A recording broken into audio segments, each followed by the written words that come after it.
This is the contest. Fantasy footy show where every Port Adelaide player is never again. And then Jason Horne-Francis gets forward status. I'm Jesse. Woo! I like redraft. I'm with K-Man. He's Jill Howard. We're your hosts. We like fantasy footy. You can follow K-Man on Twitter at K-Man_TC Fantasy. You can follow me on Twitter at Contest Fantasy. K-Man, mate, good to see you. How you doing? Good. Loving holidays. I think that's the third time now. Sorry, I've wooed during your intro. I think it's part of the intro now. I think it's a part of the intro now. I just come to expect it. Yeah. Every time you say something now, it just gets me up and about. Hey, Woo! story time. Story time with Yeah, K-Man. go for it. And something happened to me this week. Well, it's not a very exciting story. Something happened to me this week where I go, maybe I'm treating fantasy a bit too seriously. It's a bit too seriously. Is this a funny story or is it a sad story? What I need to prepare myself for? I think initially funny. So Okay, good. obviously, as we do, we back and forth with trade options before it's the last possible cutoff until you can do it. So I think it was Thursday afternoon, phone in hand, trying to work out what am I going to do here? Grundy, Gawn, all of those scenarios, Farrow, Callahan. So I thought, I've got to take the dog for a walk. I'll take my son as well. So I'm walking down, Kedron Brook, just near my joint. Great spot for dogs. Lovely. And I probably should have given all my attention to the dog and my son. Oh, no. Father of the Year award also coming up. But no, I've got phone in face, trades, reading tweets, reading all this stuff. Pothole. My ankle rolls in a pothole and I go down like someone shot me in the ankle. Oh, what kind of noise did you make? Well, I heard a crack. I went down. The dog goes running because he's a puppy. He's now in every other dog's face.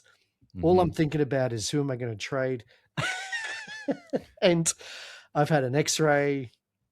I'm waiting on results. I've been laid up. You've had a week. I've been laid up a week. I've been laid up. I had to get carried. Out of Kedron Brook by another dude. Lovely fella. Love to have him on the show. And it was at that point when I was grimacing in pain in the car, I thought, maybe need to reevaluate things. maybe I should put the phone away. Oh, gosh. Was it like, I'm picturing like a Groundhog Day type of situation, but more, a worse outcome. When he like steps right down into the water? It was on the edge, and as soon as I did it, that sharp pain shot me up to you just know the butthole, and I thought, just all the way to the butthole. Just all the way up to the butthole. And so, where's your foot currently? Is it strapped? flush with the floor? Is it strapped? Is it on an ottoman? It's strapped to a little moon booty thing. I get my X-ray results tomorrow. Well, buddy, did your doctor give you a preliminary? I think it might be broken, or do you have any sense? That's rough. Yeah, because a breaks, it doesn't swell up as much. So if you do, you strain and it goes up like a balloon, and it goes. But sometimes with a break, it did swell. But it's we'll just see. Oh, buddy. Yeah. Well, let's take it easy this week. Let's just make one trade at the beginning of the week. Check it once, lock it in, and then sit back and you know what? This is why we need the fixed lockout, mate. So that we're not spending our weekends like Oh, I'm not gonna start that debate again. I'm very sorry for your ankle. Do you think you'll be right to go for work next week? Because we do go back. Yeah, no, I think it might be moon booted. It's more I got camp in week 3. There is no chance I'm going on a hiking expedition. Oh, yeah. Are you doing which is that year 10? Girraween. Where you're just scaling rock. I didn't go to Girraween last year because I had a concussion. Oh, that's right. Well, I did was too. recovering from a concussion. It's pretty much anything that I've missed in the last 2 years of my life had a concussion. That's it's pretty much the standard response. So they're just maybe they'll start questioning. Why is no one coming to Girraween? Yeah, that's right. What are these guys? Seems to be a lot of injuries that are fantasy related. It's only those guys with the podcast. That excuse doesn't fly. But I guess moving on, I also wanted to raise this with you. So chatting with a friend, have you got one of those friends where your whole conversation is quotes? It's me and my go wife. to a pub. Yeah. Yeah. And so I was chatting to a schoolmate, and we got to the conversation, what are your top 5 quotable movies? And I thought I'd raise it and see where you're at. Do you have like a go-to movie that it's just? I know we rattled it up. Happy before. Gilmore, like we talked about harkening back to Happy Gilmore. Happy Gilmore's got to be one. I can see Anchorman on your list. That's absolutely got to be on there. Yeah, I'm more of I find myself quoting television a lot more than movies, and it's because I rewatch television. So for me, Scrubs, The Office, Seinfeld, that's like my trifecta. I talked to you about the golden trio of Nicolas Cage action movies last week. This is the golden trio of sitcom television for me. Yeah, Seinfeld, The Office, and Scrubs. I say that's a shame. A lot. Yeah, that's a shame. That's a shame. Scrubs, Eagle, classic. But it's TV for me. What are your? Okay. I've seen a couple. You're a movie man. Okay, so I'll rattle top 5 off. Old School, Will Ferrell. I've never seen it. Oh, dude. Because it's popping up on Netflix at the moment, and I keep seeing Great it. I'm going, all right, I'll watch it. Yes, yes, absolutely. Dumb and Dumber is up there. Classic. Super Troopers. Are you a Super Troopers fan? Yeah. We talked Super Troopers early season 1 of the pod. Yeah, we did. That's right. You brought it up. I think we sound dropped it. Yes. So I haven't watched it. You still haven't? Oh, my God. Yeah. Old School, I'll do it. Super Troopers. Yeah. I put Star Wars and Die Hard in the same category. Well, I don't know why. They're nothing like each other. But no, they're not. I can't divide Big blockbusters. And then Anchorman, Billy Madison, I've got in the same bracket as well. So the top 5 is really a top 7, 8. I just thought of Brick. everything Steve Carell says in Anchorman gold. Is hilarious. Is gold. Objectively. Oh, you know what I do quite a lot is diversity. Yes, I believe it was an old wooden ship.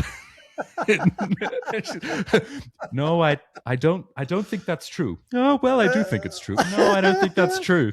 Well, we'll agree to disagree about that.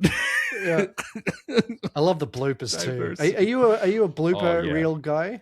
Yeah, I love bloopers. And actually, can I tell you? Oh my God, I think I got rid of this. So I used to have a special edition DVD of Anchorman, and it was a 2-sided DVD, and it was 2 discs. One disc was the movie. The second disc was an alternate version of the movie made up entirely of outtakes. Oh wow! And it's like a completely different film. Like it's just all of their improvisation. I'm gonna have a hunt through. I'm gonna see if I still have this. I think I was probably an idiot and I got rid of it. But I had this when I was a teenager, and I watched both versions of that movie. So good, even the outtakes. So good. I'll see if I can find it for you. Not right now, but I'll see if I can find it for you. Because if I can find it, that's a good birthday present. When's your birthday? May? Yeah, coming up. All right, I'm thinking about it. My birthday's next week, by the way. But is it? Just planting that seed. Is that it? Yeah, right. Okay. Before we get stuck into it, everyone, if you dig the content, remember to chuck a follow, 5-star rating our way on Apple Podcasts and Spotify. It really, really helps the pod grow. The more of you that follow us, the better for the algorithm, all that stuff. And remember, we have a YouTube channel now. It's slowly growing. We're nearly, hold on to your hats, we're nearly at 100 subscribers. Are we really? Tripled. We're at 92. Who would watch us? I know. Yeah. When you got blooper reels out there. That's right. Yeah. Go watch the alternate Anchorman outtake movie. We should put a blooper reel up. Yeah, let's do that. We should do a blooper reel. Okay. Yeah. There's plenty that goes wrong on this show. Like, share, subscribe over on the YouTubes, and add us on Twitter. DM us. Let us know your top 5 most quotable movies. Yes. Great show lined up today. Have you got your finger ready on the button? You're hovering. It's highlighted. Okay. It's highlighted. Beautiful. You ready for this? I'm going to judge your timing on this one. Okay. Great show lined up today, everybody. We got some news to cover around the grounds. There's some sad injury news that we got to go over, and there's of course some bullets that have hit a lot of us this week. We're talking panic and we're talking cheer as well. So which players do we panic on and which ones do we buy into for their hype? We've got the trade block as usual, but first up, Giddy Up and Mike the Phony. Giddy up. Like you didn't call me a phony? I'll give you a 3.5 out of 5. Nailed it. Welcome to Get Up and Mike the Phony, where we use childish puns to summarize our fantasy week. Let us know your punny best and worst of the week. On Twitter, we put up a post every single week. It's usually sometime on the Sunday. Let us know and we'll laugh at the pod. K-Man, take it away. Who are your Giddy Uppers and Mike the Phonies for this week? Yep. Well, my Giddy Up is Tanner's Brawn. I like that. I don't know what that means. Okay. All right. I didn't get it, but I put it in there. Like 120. Just what we needed. We needed the cash gen and kickstart. He looks amazing. I didn't realize how tough he is. Like, he's tough. He's in contests. He's a great player. Yeah, really good player. Geez, Geelong know how to recruit. They know how to recruit. Yep. Essendon should go and ask some questions. Maybe they should. But that was just a great little 120 just to keep going. I don't know why. I thought he was going to get defensive DPP, but that just didn't happen. I think he spent a lot of time in the midfield, and maybe has he been on the wing at all this season? Maybe floating in. I just feel like he hasn't floated up from half back as much as I would have expected, but he's still putting up the scores, except for the 1 week where he got smacked in the nose. Yeah. My Mike the Phony this week, I've got 10. So the first one is... What's different? That's it. The Rockets have fallen. Houston, we have a problem. Oh, gosh. Max Yorn. Now, you're probably thinking, a 108, what's wrong with that? I get it. No, I get it. But come on. Blackiston, he tried to take a mark. He did take a mark, and then someone hit him in the head and the ball came out. I thought, here we go, free kick. Ooh. No. Players got in his road. It was just one of those where you thought, no, this isn't going to be the day. But I think overall for the season, we'll judge it. Be fine. We'll judge it by the end of the season. He'll be fine. This is an odd one. Payne Millerer. Now, I'm just going to rattle some stats off to you. 25 disposals, 4 tackles, 16 kicks. Just off the top of your head, what are you thinking fantasy score? 25 disposals. You'd think a 95 tackles. At least. Yeah. You'd think a 95. Yeah, and 85 points. I'm guessing that's not the case, 85. He worked that hard for 85 points. 1 mark. It was the 1 mark. Overall, he had a cracking game. He looks silk. He looks so good. But just an extra 15 points would have been lush. He's finally looking like the player that you bought into, I suppose. But it's kind of... It hurts when he put up a couple of those dud scores early on after being traded into. But you're reaping the rewards now, though, I suppose. All right. Are you ready for this? I told you on Twitter that you're going to have to put up with a little bitter. It's all right. I got a rebuttal right here. My Giddy Up for the week is Archie, don't stop me now.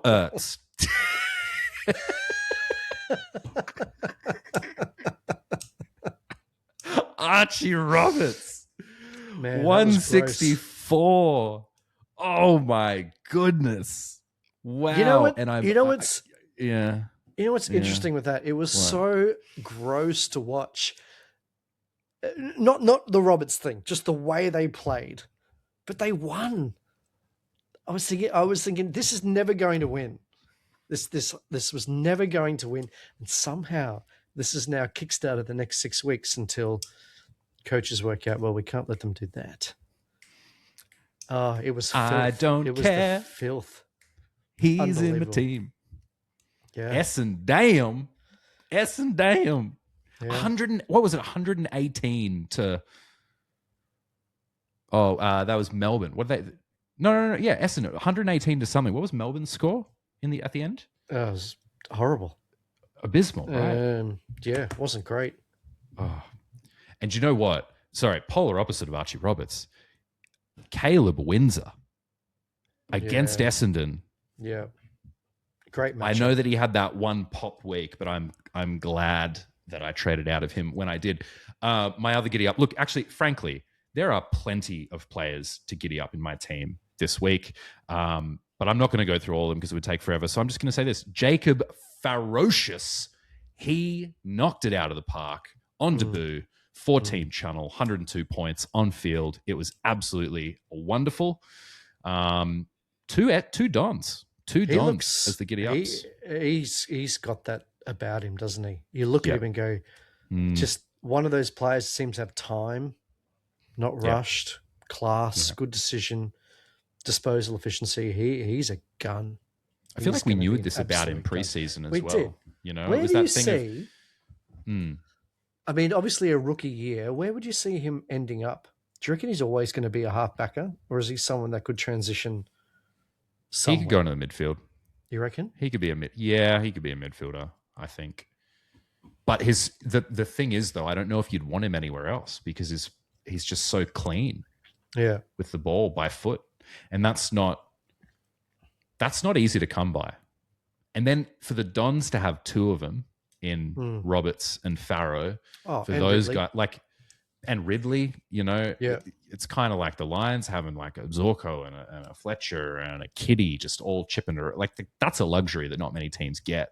So even Geelong, you know, with like a Stewart, a Humphreys. So I think you got it right. Yeah, I think he belongs in the back line, but I'm sure he could be a great midfielder. Who knows? Maybe he could be a good shot on goal too one day.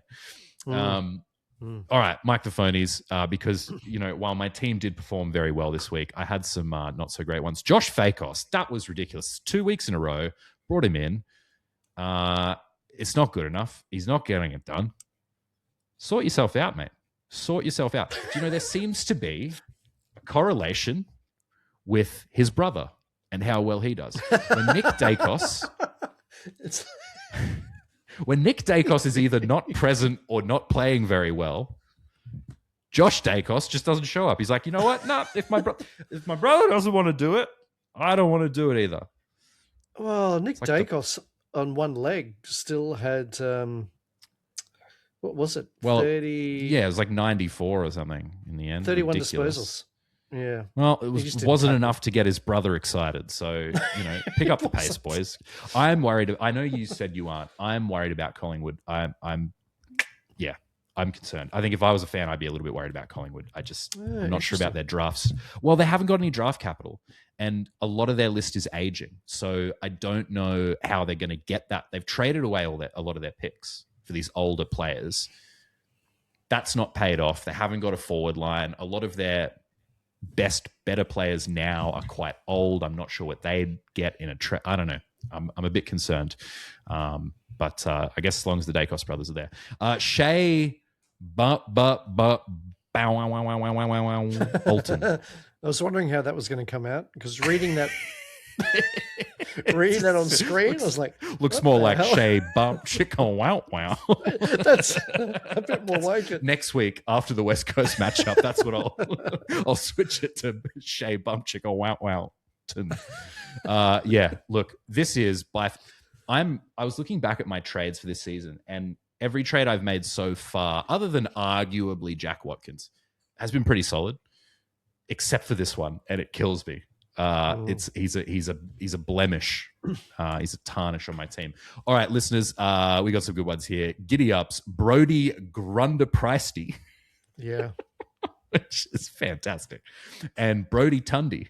I like that one. As well, yeah. Karchi Roberts. He's bringing home the Hilux, boys. And we got some Mike the Phonies, of course. Joe Donty. Yeah. Joe Fonte. Yeah. Yeah. Did he have a bad one? To be honest, he wasn't great. It was like 59 or something like that. Yeah. Okay. I like this one. It took me a moment, but I get it now. Dan Dallas.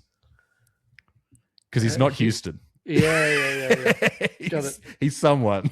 He's not Dan Houston. Oh, he must be Dan Houston's, lesser cousin, Dan Dallas. There's a few back there now. I mean, we talked about the other day. I put out a tweet with, Mason coming back, Howe coming back. What's going to happen? And suddenly the kick-ins are dried up. Houston's been pushed to this weird pocket wing area.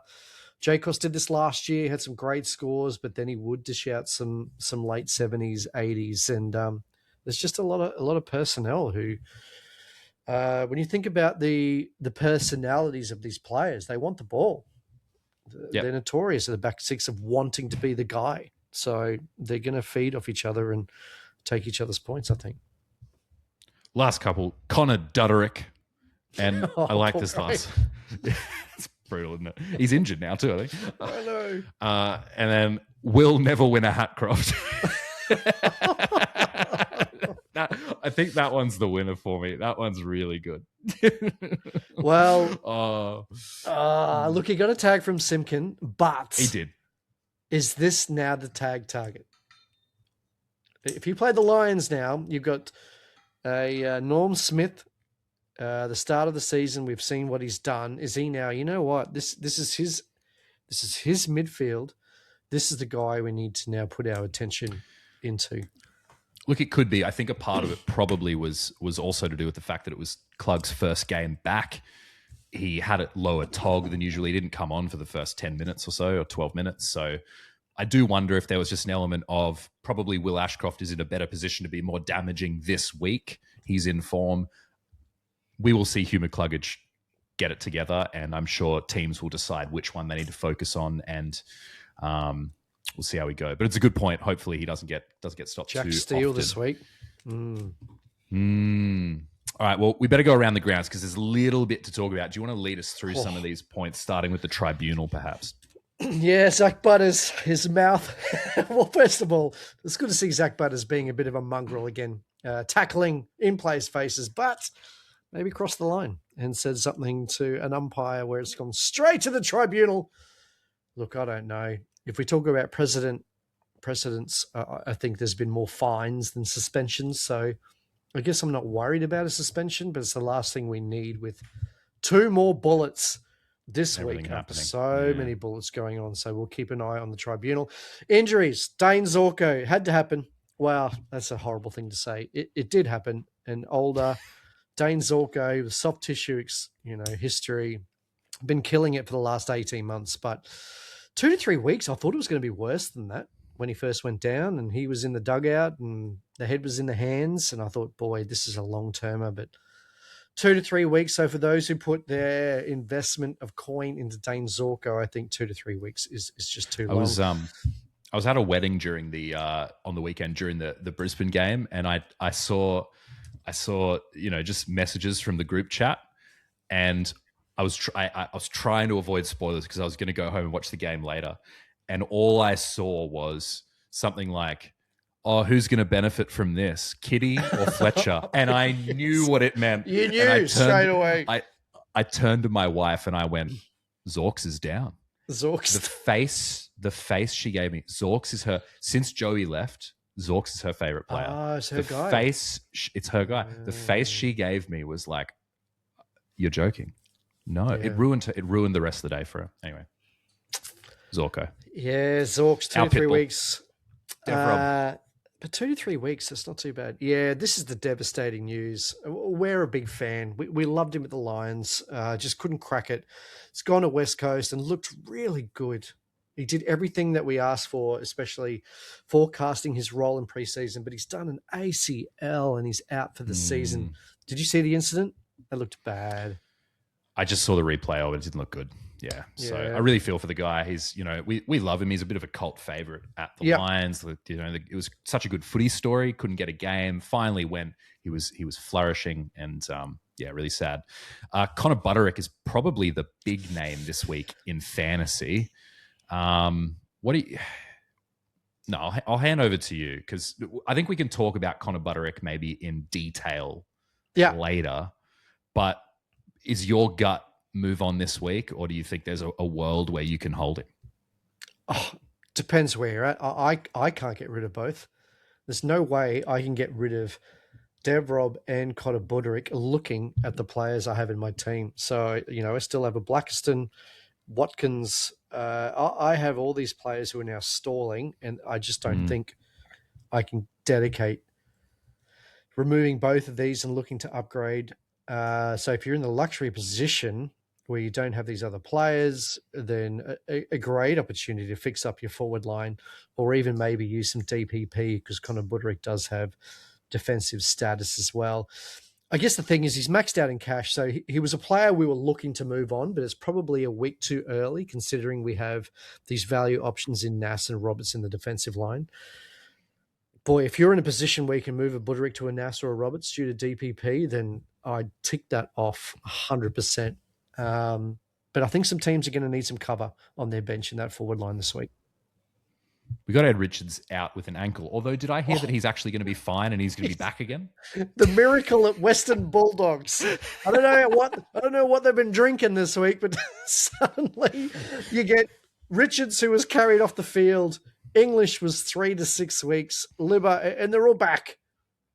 They're all back for Geelong. What the? They call it moon juice over there at the Dogs. Something. They call it moon juice. You sip on some moon juice, takes you right to the moon. You're healed again. Boy. Incredible. So, yeah. Wow. There you go. Good for my draft team. Richards is very much my M1 this season. And for those who held English, mainly pure by so many bullets flying around, well done. Wow. How is English back already, potentially? Done. Wow. Sean Darcy has gone down with a concussion. Now, I don't want to go too much into this one because we'll actually talk about this a little bit later through the lens of another player. Obviously, this helped out some coaches who had LJACs on the weekend. We never like to see a player get concussed, but I do wonder with how well LJACs played, what the ramifications could be in an ongoing way. But let's save that conversation. And Christian Salem is the last one. What was his injury? Do you remember? It was lower leg. Okay. There isn't a lot of intel about how long he is actually out for. I think it could be a week, but it was an ankle injury, like myself. Mustn't have been watching what he was doing. Someone's got a little voodoo doll out there. That's it. K-Man and they've got Salem.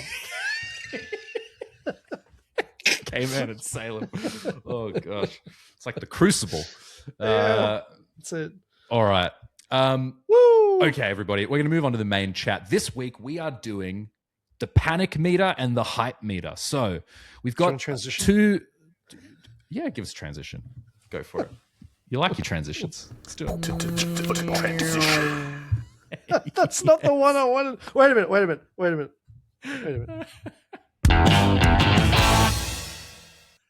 I like that one.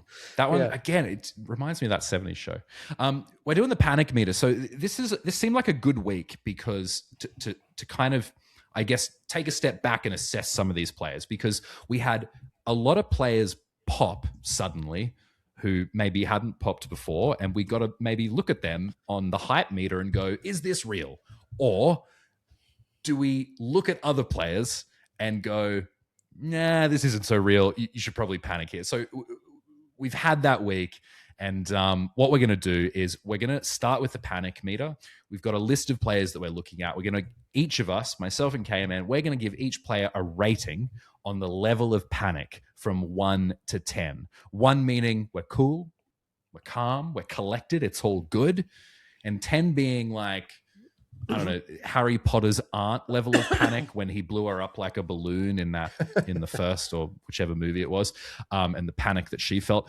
We're also going to do the hype meter, which is obviously like the total opposite of that. So just like 1 is no hype, 10, yes, get these guys into your team. So let's kick off with the panic. I think let's just, I'll chuck it to you first. The first player is Darcy Parish. And I know this seems like a weird one because I think Darcy Parish could go on either of these lists. I guess my question about Darcy Parish is, a week ago, I think I would have said 10. Get him out of your team. Yeah. Some coaches are probably looking at that 108 or 106 or whatever it was that he scored on the weekend and going, nah, it's all good. It's fine. Do we need to calibrate here? Is Darcy Parish finally coming good, or is he still a panic level 10? I'm going to give this a 5 for a couple of reasons. Firstly, this is Fantasy 101, right? The competition gets rid of someone and then they get 100. We just have to accept that. But we've talked about this change of game style, and all of a sudden it's a bit chippy at the back. Let's control the ball. Let's possess the ball.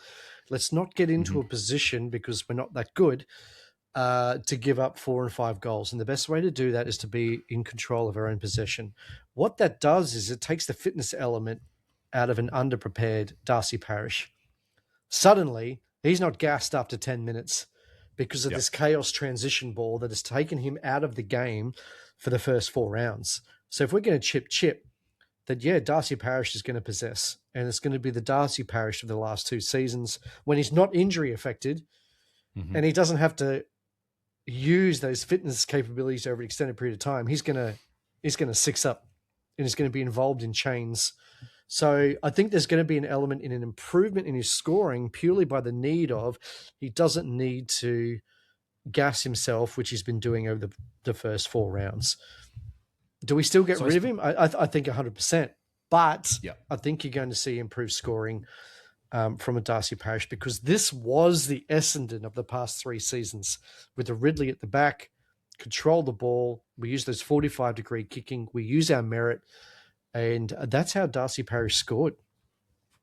And maybe, I suppose this is the interesting thing, right? Because they just played Melbourne, and Melbourne have been a pretty green matchup for teams, broadly speaking, this year. They go into the Suns, then Collingwood, then the Lions, then the Giants, then Freo, before things green up for a little while, and they have like Richmond, Eagles, Carlton, Melbourne again. So Suns could be an okay matchup, but then it's like 4 toughies in a row. So I think I'm with you. I'm going to say 6 or 7 for me. 6 or 7. I think if you held him, but now you've copped Zorko, Devrob, Buderick, you can probably hold him for another week and hope that it's all good and aim to get rid of him next week. But otherwise, I'd still be kind of looking to get rid of him. Okay, this next one's interesting. Dan Houston. Yeah. He's now got a break even of 97. Yep. His cash gen could be dead. I'm going to say, though, I think a lot of coaches are going all the way to like an 8 or a 9. This is a 6 for me. It's a 5 or a 6.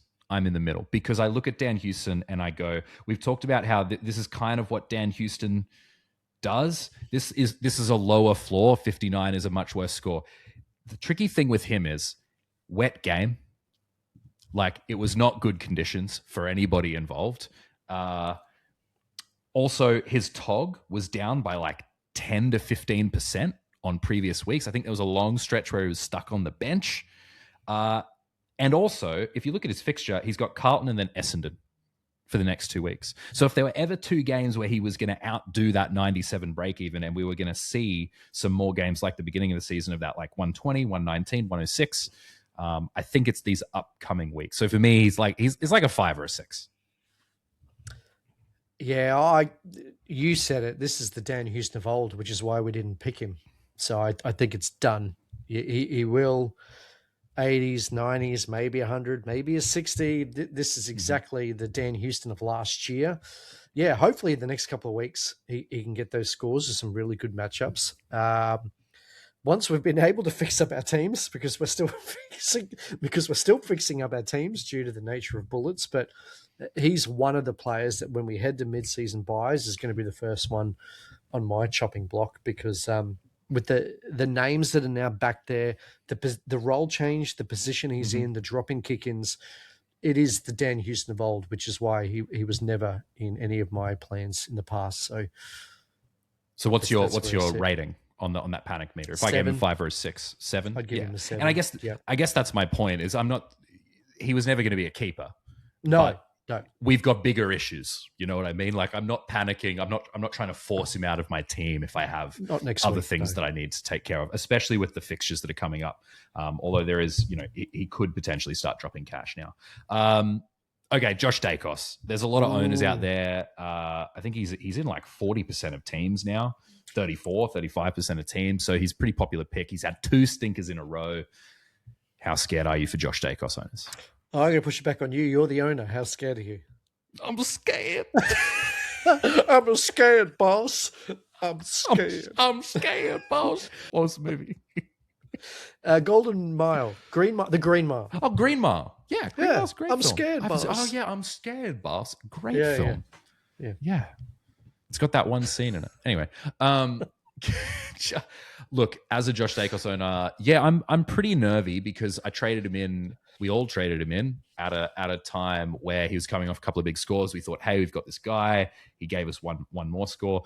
I think he's going to be fine long term. Yep. I think, honestly, Collingwood, they'll sort themselves out. You did make the point they've got a couple more of those ins in the last couple of weeks. Again, Nick Dacos hasn't been his best. Last week, again, it was a wet. This week was a wet game. It wasn't great conditions. Not conducive. I don't think it was good for anybody. No, on the field. scoring was really low. So, it was really low across the board. So my emotional brain wants to say an 8. It's like a 3. I'm not worried about Josh Dacos. He'll be fine. You picked him to be a keeper. Don't worry about it. Enjoy the ride. Colby McKercher. That role. What is going on? What are your thoughts, mate? Tough matchup. The Lions just notorious for having pressure forwards as well. They're not going to let people run and carry coming out defensive 50. Is at least back to that halfback role. I think it's fine. He's going to have some big scores, I think, coming up with more conducive matchups. So keep an eye on it. Just by the pure nature of my side at the moment and the Bullets, I can't trade him in. I'm not too disappointed about that. But I still think his value as potentially a top 6-7 forward. Defender, sorry. You think even top 6 defender still at this No, stage? 7, 6, 7. If he pops, I mean, the way he finished last year, you would say he was top 6. He was. Yeah, that's true. So he just needs to find his feet, doesn't he? Yeah, he's just outside 6, 7. And he can... It just hit me when I was doing. That's what. That's terrible. Look, as teachers, anyone out there, look, I want to share that. I want to share this. People say to me, "How do you deal with the kids who come in class and go 6, 7?" I go, "It's easy. You flip it. If I do it, it's not cool anymore." So so if you've got some annoying kids who are going 6, 7, you go out there and see this kid next time you see him and just walk up and go 6, 7. It'll kill the whole conversation.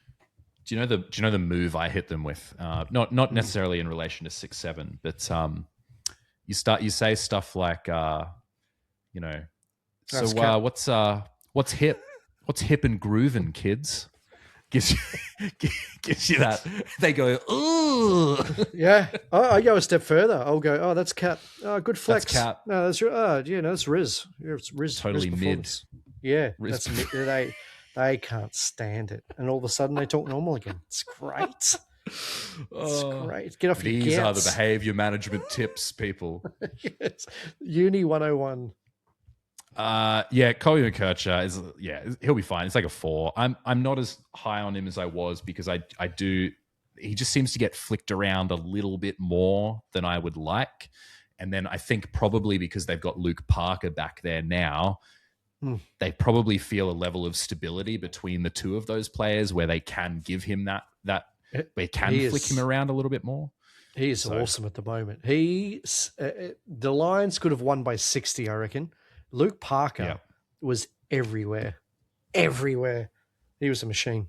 It was awesome. I still don't like him for fantasy, though. No. Still don't like him as a fantasy option. Anyway. All right, Jacob Farrow. Yep. We said last week that if you didn't get him then, it would be too late this week, but I've changed my mind on that. Me too. How about you? Yep. Yeah. If he is pulling out these primo scores in a defensive system, then even if you don't get him this week and he does another 90, I still think he's in play. Because you're comparing him to a McKercher, you're comparing him to a Jagger Smith, and we'll talk about him later. Why wouldn't you trade him if he's consistently going to hit 80s to 100s in a defensive system that is going to overpossess? He's hitting premium scores. So why not downgrade? To play devil's advocate here. And this is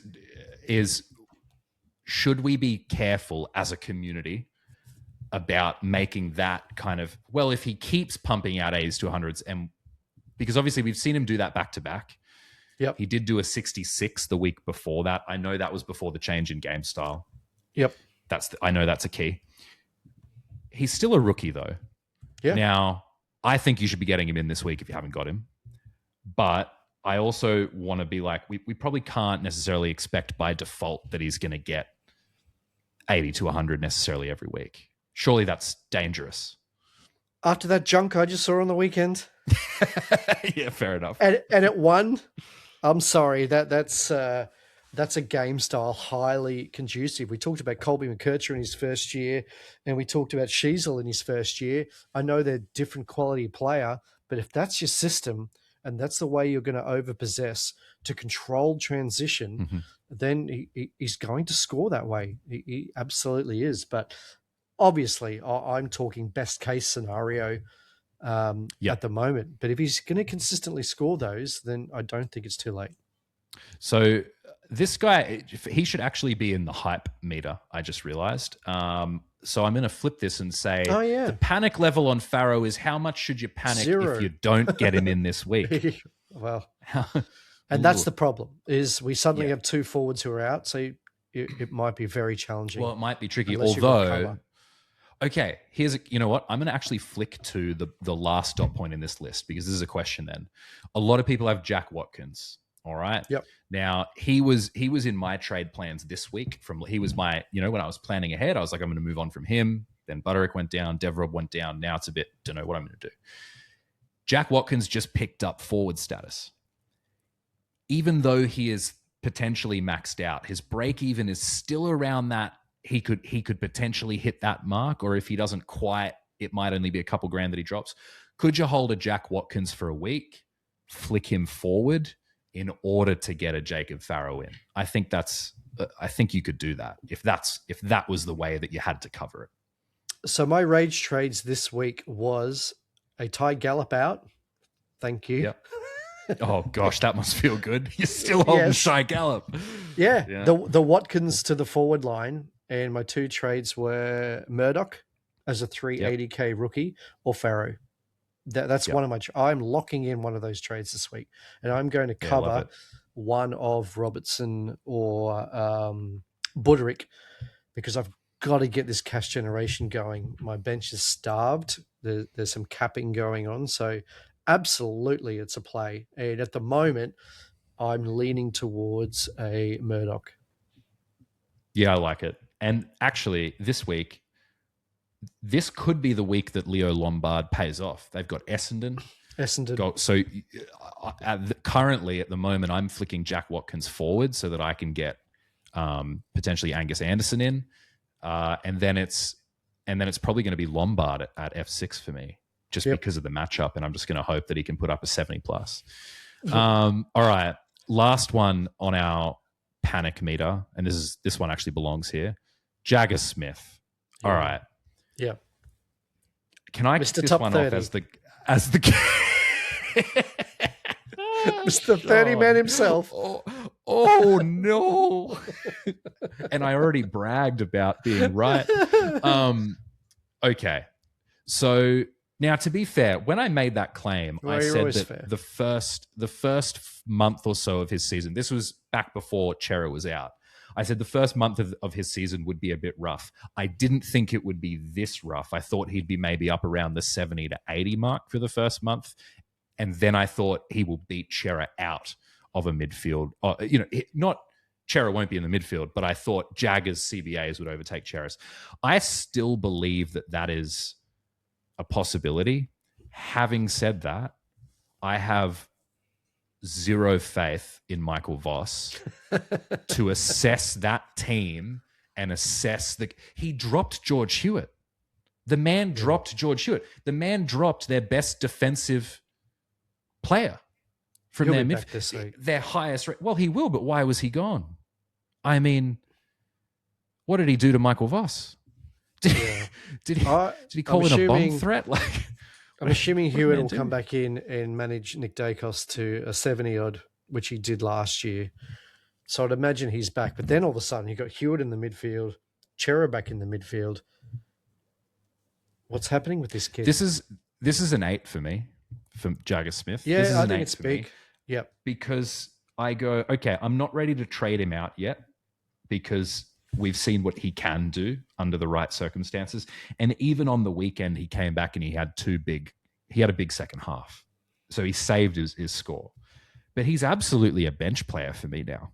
I do, like, depending on the trades I make, I might be able to loop him and see if he puts up a pop score on Thursday night and then get him on field. But I'm not starting him on my field this week.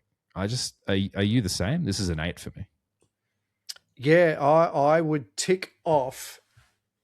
I would tick off any coach who wants to move on early, even as a trade out. Yeah, okay. So you could do it this week. Because if I was in a really good position and I wanted to get ahead of the comp and I wanted to start upgrading around my team, especially with all the value players that are starting to emerge, talked about it earlier, Nass, Roberts, there's some really high quality midfielders who are starting to come down. Brian Myers is going to start coming down in price. So if you're in a really great position, you want to go early, I know that I'm a very aggressive coach in that respect. I would absolutely tick that off. So can I ask you a follow-up question then on that? Yeah. Because I know that like a lot of people, when they're listening to pods, they want to try and adapt that situation to their team specifically. How many? Okay, so we've got Buderick to take care of. We know that Dev Rob is now out for the season, so he's someone you got to take care of. There's Zorko out there for coaches. Some coaches are holding Watkins, although we've already talked about probably we're going to punt that down the road for another week. And then there's even a Leo Lombard. So there's a number of players that people have to fix up. How many? Like, would you say?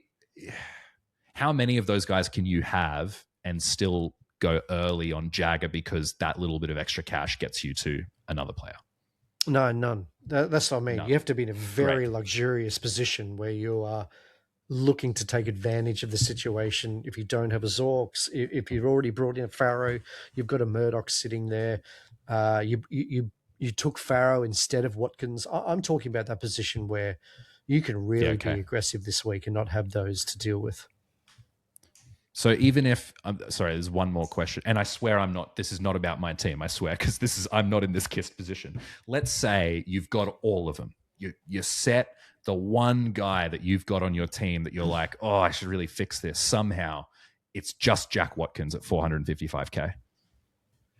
Can you, if that's the only problem you've got, can you punt him down to next week and move early if that extra 130 grand gets you to a NAS? I'd still move a Watkins. Watkins would be would be a priority. Yep. All right. Hype meter. So this is the other side of the coin. Hype. This is the other side of the coin. The obvious player to kick off. Oh, Archie Roberts, Junk, baby. Mr. Junk. Archie Roberts, 164. I might VC him this week. Who I might VC the man this week. Gold Coast. There's no tag. Yeah, I think so. There's probably a bit more forward 50 pressure than what Melbourne did. I mean, if you look at the two forward 50 personnel, I really want to talk about, if you don't mind, the comparison between this and the next player. Take it away. So for those coaches, we have an Archie Roberts who's just done what he's done, 2 weeks in a row, changed game style. What's his break even now? You're his coach. I've got it up right now. 21. 21 after 2 epic scores. And then you got a Nasiah Wangani-Millera, who was the pick of last year, is under $1 million. Oh, maybe not anymore. I think he's maybe, late 900s. Just Do you want scored. his break even too? Yeah, what's about? 73. 73, player of the year last year. He did have 2 goals. He was supposedly tagged for 130 points. Oh, so you've got... supposedly tagged. Did a real good job. That guy is never getting that. Maybe it was deliberate. Maybe that guy never wants to again. tag again. Oh. That's tough, isn't it? I'm assuming Roberts is slightly cheaper. Well, okay. So 956 to 993. So Roberts a bit cheaper. I was listening. Say, yeah. The differentiator for me is Wanganeen Miller is going to get attention. Yep. Well, I was listening to just on my way home today. I was listening to the traders, and they were having this exact conversation. Okay. And they landed on Roberts. Yeah. And that's where I land too, because you said it. He's not going to get attention. His break even is 21. He's going to skyrocket and he's not going to drop a 60. Knock on wood. Most it. You heard it first, folks. You heard it. I'm not saying he's going to. I'm not saying he's going to score 164 again, but he's going to score well, and so I think that price is just going to absolutely skyrocket. Whereas Nas, as you say, if he receives attention, what I will say about Nas is that this game coming up, who are they playing? They're playing Adelaide. Do you want to hear Nas's run after Adelaide? Yep. West Coast, Carlton, Suns, Richmond. Oh. I mean... It's the Golden Mile. It's the Green Mile. It's the Green Mile. I'm scared. So that's the only thing is like you could wait one more week on Nas and then get him in for West Coast. But I think he could still go big against Adelaide. Two things. We've got two forward bullets. And this is the frustrating thing about this season is savvy coaches with their spreadsheets and their plans, and they forecasted, potential trades for the next 3 weeks. We just haven't been able to do that. It's out the window. Yeah. So we have two guys here. Who are just at their premium value opportunity. Admittedly, they're expensive. They're up around the $1 million mark. But it's just these two forward injuries have put this into jeopardy. Whether do we cover with the Lombard and go for one of these guys, or do we just have to go, no, it's just not my priority. The other thing you said, what was the other thing they said that this waiting, and because of that, this waiting for next week hasn't happened. Yeah, I can get him next week. Well, the first 5 weeks have proven that you can't wait for next week. No. I don't think any of my future trade plans have worked out once this season. Yeah. And I haven't even, and I've been kissed in terms of bullets. Like I've not had half the bullets that most people have had. So really quickly, just stick to our parameters. Hype meter on Archie Ross is a 10. It's a 10 for me. Get him in. Get him in your team. For Nas, it's a 9. Yeah. Maybe an 8. Yeah. No, agree. Yeah. Good scores. Okay. Cozzy Pickett. We should, I'll just say we should smash through these last 4. Cozzy Pickett, is he the best forward after Sheasel? The best forward to get in to your team after Sheasel? I don't know about that one. Like Nas, I think he's going to have to start getting some attention. I really do. Teams haven't done that, and the matchups haven't been conducive. It'll be interesting to see what the Lions do. They don't notoriously tag. But he does have some quality to come up against, and whether it's now, we can't let Cozzy Pickett get 20 possessions and 2 goals. I could see Berry putting some time into a Cozzy Pickett though. Like I could see that. I could see that kind of thing happening. It's worth noting that his 124 was against Essendon. His 98 was against Gold Coast. His 134 was against Carlton. Yep. When he played Fremantle, he had a 78. Yep. St Kilda, who have been let's say a yellow team this year, he scored 91, so decent but not amazing. So Lions, Richmond next week, awesome, but then Sydney, like James Jordan maybe. There's no way Sydney's going to let Pickett do what he does. No, I don't think so. For me, it's probably like it's a 6 or a 7 on the hype meter for me. Like I kind of go, if you can. If your team is looking awesome and you can somehow get a Buderick up to a Cozzy now and lock in a top 6 forward, then top 6, I'd tick that off because he has got he's even got a little bit of value. To be fair, I know that's maybe not the most important factor to take into account at this stage, but he's priced at 101 and he's going at 105. So. And his break even 67. So he's going to get more expensive. Luke Jackson, is it a 1 week wonder? He scored 130 without Sean Darcy, but they've got Mason Cox sitting in the resis there. Does Mason Cox come straight back in? They've got West Coast coming up this week. You're not trading into a Luke Jackson if you don't have him, surely. No, well, it was exactly what Longmire said after the game, wasn't it? We got Mason Cox doing really well in the Resi, so they're obsessed with having this setup. And it's crazy Just because have Tracy chop out. Sean Darcy, when he's out, man, how good did Luke Jackson look? And it changed the way they played. They all of a sudden had that dynamic element to their play in transition. So, but they mentioned Mason Cox who killed it. So I don't know. I think if he was solo ruck, absolutely, but we just don't know that's going to be the case. This is a 6 for me if Mason Cox is in, and then if Sean Darcy is back in the following week. It's a 9 for me if Justin Longmuir comes out next week and says we've recalibrated. Luke Jackson is our guy. Tracy's gonna chop out in the meantime, but I don't think that's gonna happen. So it's probably a 6. Isaac Rankin. Confusing. He finished with 111. He's priced at 70. He's priced at 75. He's got a break even of 69. He's averaging 65. His stat sheet included 2 goals, a bunch of tackles, and like 3 free kicks. I think that's where we're all at. I mean, with 2 forward potential targets this week, having one at 700? Is he 700K? He's not even that much, is he? 700K? Yeah, he's 700 and something. He's cheap. Very cheap. He's bottomed out. Is he a top 6 forward? We don't know, but maybe. 733. Maybe he is. So potentially a top 6 forward at 700K. I mean, the 7 tackles were in the wet. Tackle numbers are going to be elevated.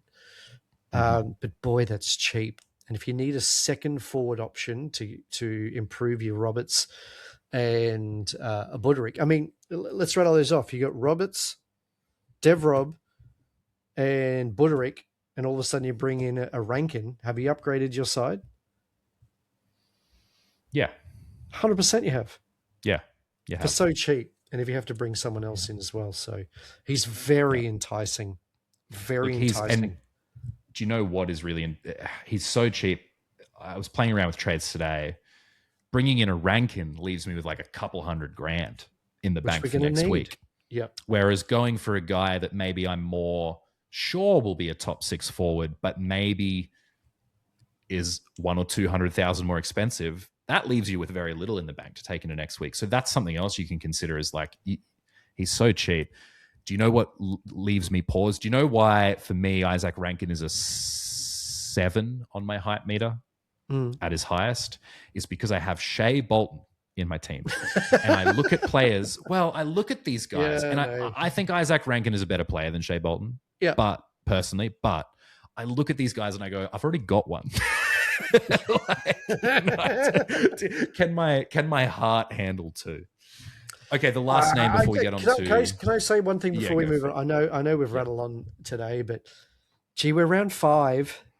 It's not as if we're round 18 and we're looking for Uber premiums. I think we've gone, just by the nature of the premium and guns and rooks approach, we're always looking for these guns. And it's just, we're round 5. I think we need to temper our expectations that if we keep getting guns, we're going to run out of money. And we've got to be able to do next week's trades. There's options that present itself where we go, okay, 700K, if that gives me 200K, we think he could be potentially a top 6 forward. I just think sometimes we need to think about these areas as we head into mid-season buys.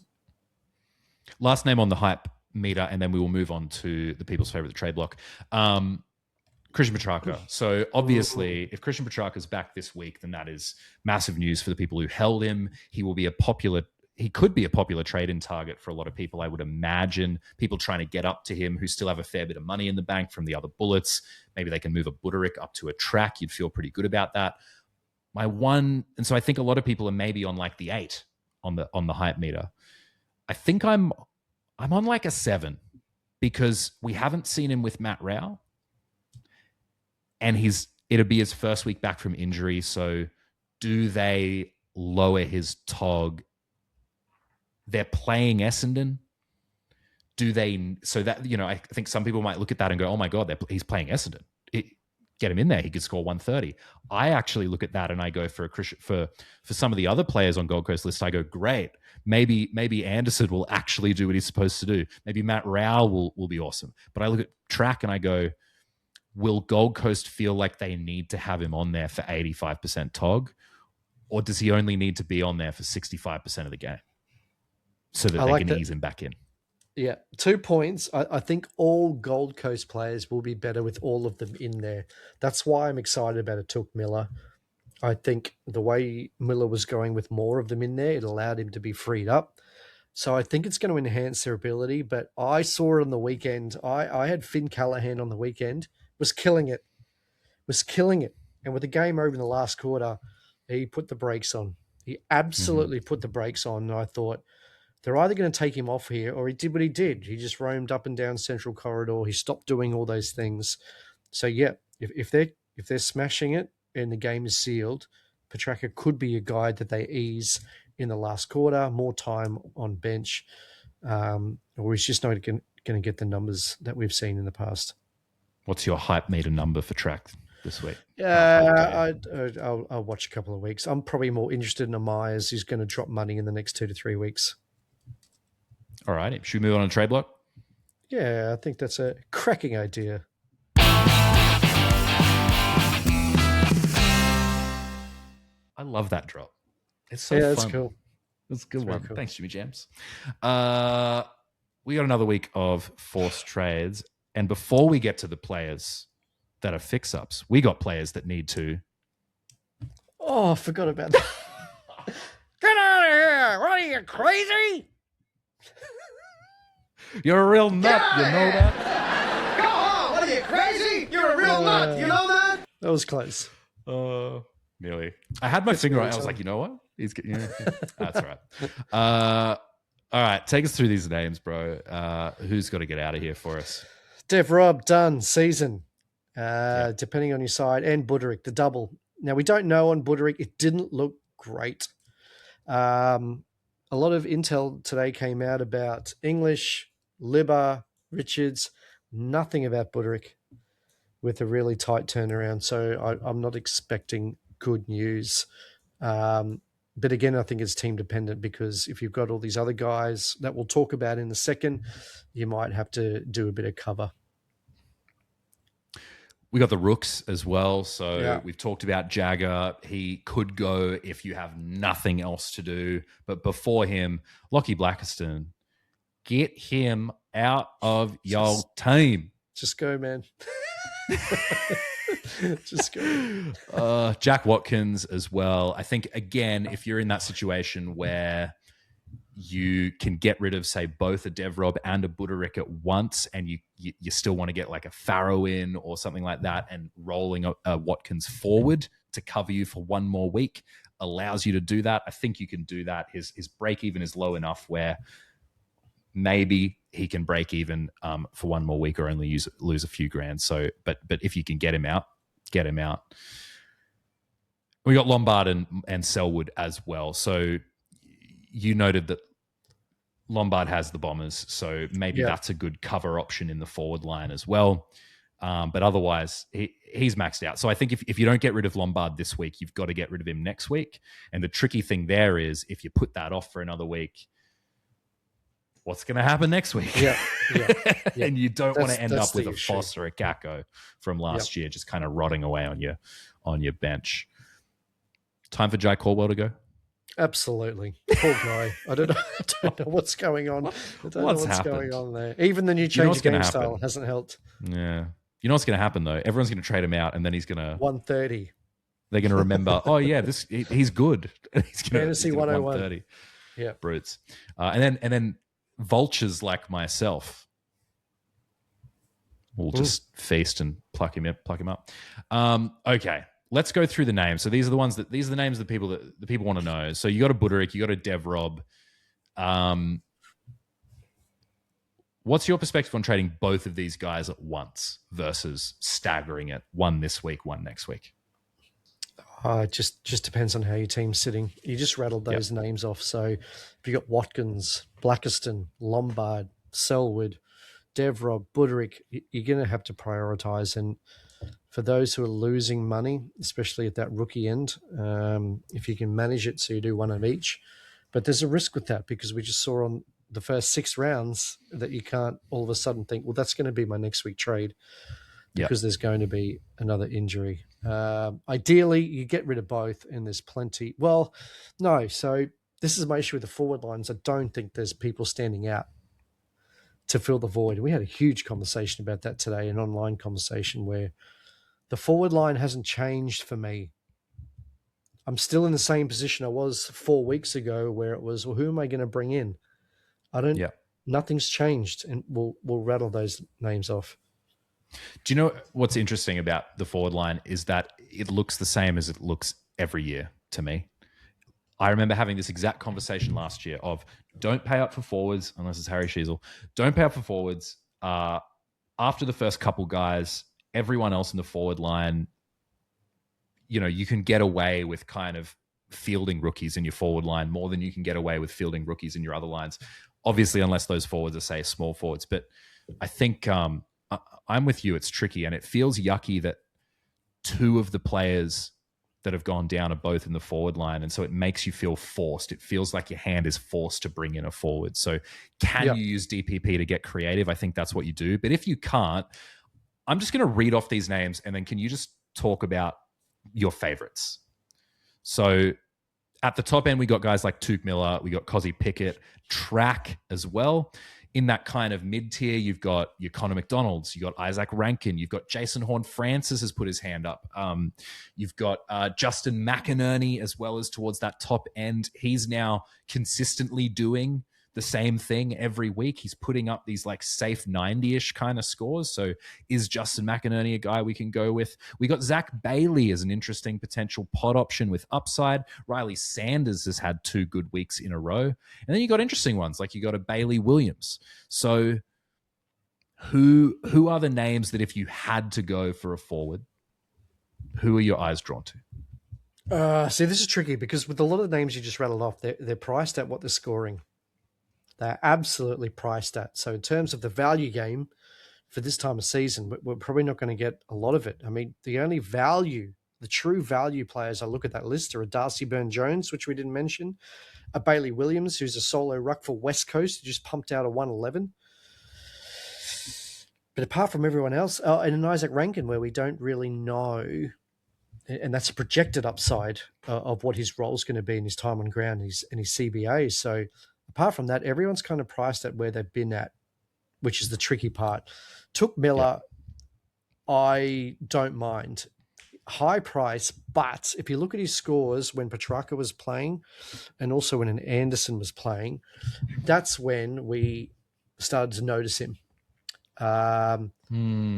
With Rao now coming back, Petrarca and Anderson, does that just free him up? And please go and watch MJ's review of Tuke Miller, because everything he said, which is a lot better than what I'm saying, rings true to the point that when everyone was there in terms of a midfield structure, Tuke was free. He was the Grindmeyers half forward, float in, out, plus 6s. He didn't have that defensive responsibility in a midfield, and that's why he scored well. So I think if all these guys are back, maybe that frees him up.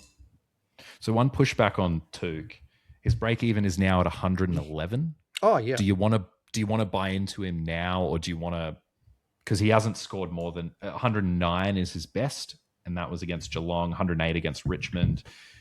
Do you want to wait in an ideal world a week or two, or are you kind of saying, well, in an ideal world, sure, but this is this week, and of all these guys, this is the name, so you may as well launch now. I'm not going to say names who could get injured, but you could get a defensive the way the seasons run out. But if you look at all of those names, Connor McDonald, McInerney, any of them have much value at the moment? They're kind of priced at where they're at. So I did this today, and no. Yeah, that's the answer. So Cozzy Pickett has 4 points of value. Yeah. Justin McInerney has 3 points of value. Jason Horn-Francis has -1. Zach Bailey +2. C-Mac +5. Isaac Rankin -10. But again, there's some weird contextual stuff with him, interrupted preseason, et cetera, et cetera, et cetera.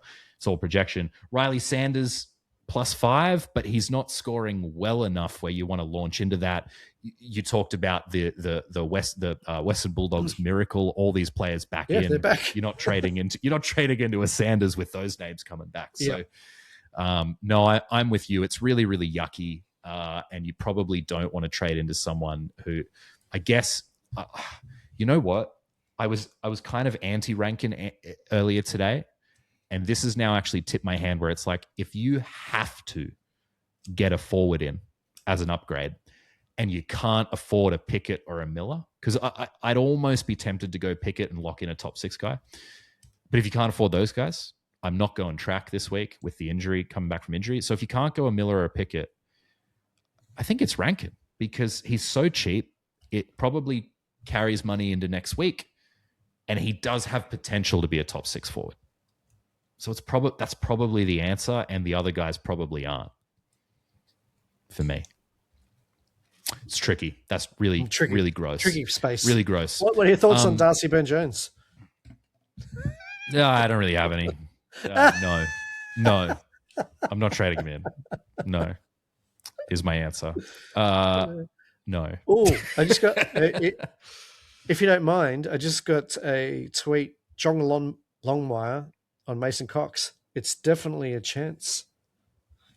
Do you mean Justin Longmuir? Yeah, what did I say? You said John Longmire. Two very similar names, by the way. They have no business. I'm even reading it and I can't read. Maybe I got a concussion when I did my ankle. Okay, we got to smash through these last few because we're at a very long pod now. Oh, man, it's huge. Okay, downgrade rookies. So Jacob Farrow, we're ticking that off. Get him in if you don't have him. Yep.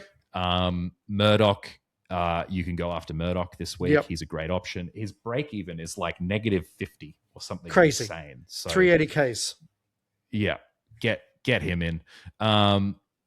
Angus Anderson, is he a straight in or is he you'd probably prioritize your Murdoch and your Farrow over him and wait another week? Could he be another Watkins? Could he be another Watkins? Yeah, he could be. And that's why the thing is he's under 300K. He's under 300K. He's kickstarted a 90 in his first. The man is huge. Do you see how big he was? Yeah. He's huge. He's a big man.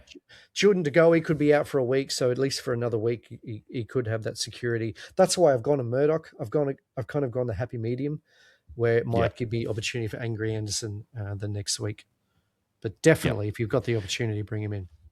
I think it's that thing of sub 300K rookies don't seem to come along very often anymore. Yep. So if that allows you to take some more cash into next week or get up to somehow a Nas or something like that, then that, or a Roberts, then that's what you can do. And then I think it's Roberts and then Nas for me. Yep, agreed. So again, if you can use, these are your targets. So, and I guess Caldwell, Dane Zorko, Nas, Roberts. You could bring in a Callahan. You could bring in a Whitfield. You've put Lockie Neal here as well. Yeah, absolutely. I'm very interested. Lockie Neal, talk me through it. Double Brownlow. The guy is a possession animal, and I just think the baton's been handed over to manage, and he's just been flying under the radar, doing Lockie Neal things. 30 possessions. I'll just bring up his stats, but. What do you think? Do you think it's now we need to target Lockie Neal? He's 953K. I mean, his break even's at 92, and he's it's still high. But in terms of the fixtures that they have coming up, so we got Melbourne, Adelaide, Essendon, Carlton. I just think for 4 weeks he's a guy who could kickstart that cash gen. Yeah, I was going to say I think the fixture coming up is really, really juicy. I don't like Lockie Neal in AFL Fantasy. Oh, I do. I do. When he's not tagged, 100%. Oh, when he's not, yeah. I don't know. I think the way you feel about Will Ashcroft is kind of how I feel about Lockie Neal. I see these big ebbs and flows in his game, and he makes me nervy. But no, you make a really solid point. Strong fixture. He's probably no longer the primary tag target. Ahead of, with Wash and McCluggage ahead of him. Ridley is the last name on here. Yeah. Ridley he's 600 and something thousand. Crazy. And he's not a bad fantasy player, to be fair. Like historically, he's an amazing fantasy player. It's the injury and body longevity that is the issue. But again, if they're going to play this style of game, where let's face it, Ridley's going to be the captain of that. Not to mention his intercept marks. It suits his game style. It's very fantasy relevant, and we're talking 600K if you can use your DPP with Buderick, but you need extra money to get up to a Cozzy if that is your chosen forward, then absolutely I think it's a play. What if you could move off of, say, Devrob and Buderick, and you could bring in a Rankin and a Ridley? I don't know if I'd do Rankin and Ridley. I think I'd use Ridley Too risky? to get someone of higher top 6 forward. Yeah. Because, well, this is the thing is I would guess that there'd be a lot of coaches out there who could do the compromise, who could go, okay, well, I'm getting Buderick and I'm getting Devrob off the field or whatever, or Watkins off the field. But I can afford either a downgrade rookie and a top tier guy, or I can afford these two. And is that the mistake that people tend to make in fantasy? Is they kind of compromise and they go, well, surely it's better if I get these two kind of mid-tier guys, when really what you want to do is get that cash gen, get up to another guy, move forward. I think the journey and story of the mid-prices this year has proven that. We've probably only had Rochelle and Tanner Bruin, who have been the mid-prices, who have actually done what we projected them to do. So bringing into mid-prices, although value, although potential, I think can be risky. So that's how I would use the Ridley. What is he, 100K more than Devrob? And if that gets you the cash to bring in a Track or a Took or a Pickett, I think that's a really good trade. We did have some Twitter mail, but this pod's already run a little bit long. So we're just going to skip straight to the outro instead. You can follow K-Man on Twitter at K-Man_TC Fantasy. You can follow me on Twitter at Contest Fantasy. Thank you so much for joining us for another week on the pod. If you're watching on YouTube and you see a little awkward cut there, that's my bad. You got this beautiful outro for us now. Join us for some trade therapy on Friday when we talk through trades and help each other survive. See you later.